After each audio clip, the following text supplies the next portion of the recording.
Brahmi, hibiscus, కట్సేరియా, biotin, aloe vera, curry leaves, కరినిచ్చి, amla, rosemary అలాంటివి 21 రకాలు ఇంగ్రీడియంట్స్ తోటి ఇంకొక హెయిర్ ఆయిల్ ఉంది కేరళలో ఫేమస్ హెయిర్ ఆయిల్, నీలి బృంగాది హెయిర్ ఆయిల్.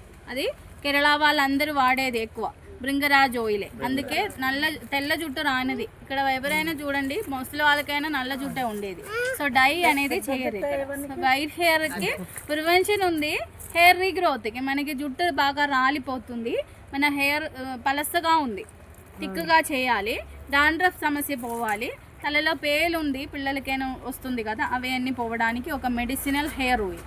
ఈ హెయిర్ ఆయిల్ వాడినప్పుడు మనకి వేరే హెయిర్ ఆయిల్స్ అవసరం లేదు. ఇందులో already extra virgin coconut oil 1 litre ఉంది. 1 లీటర్లో ఒక్కరికి ఉండే ట్రీట్మెంట్ అయిపోతుంది.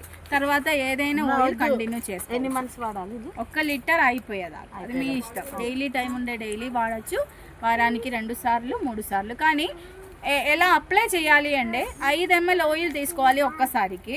ఒక బౌల్లో పోసి ఫింగర్ టిప్ చేసి ఫింగర్తో రూట్ మసాజ్ చేయాలి, జుట్టుకి కాదు. అందరూ ఆయిల్ తీసుకొని ఇలా పైన రాసుకుంటారు, కానీ ఇది హెయిర్కి అప్లై చేయొద్దు, ఓన్లీ మాడ మీద మాత్రమే రాసుకో. ఇది స్కాల్ప్కి మాత్రమే రాసుకోవాలి. దీనితో పాటు వైట్ హెయిర్ కూడా ఉంది అంటే నేను ఫస్ట్ చెప్పాను ఒకటి, ఇది మిక్స్ చేయాలి. మిక్స్ చేసి వాడాలి. ఎక్కువ హెయిర్ ఫాల్ ఉంది, వైట్ హెయిర్ ఎక్కువ ఉంది, డై చేస్తున్నారు అంటే అది కూడా వాడాలి. పిల్లలకంటే ఇది ఒక్కటి పెడితే చాలు.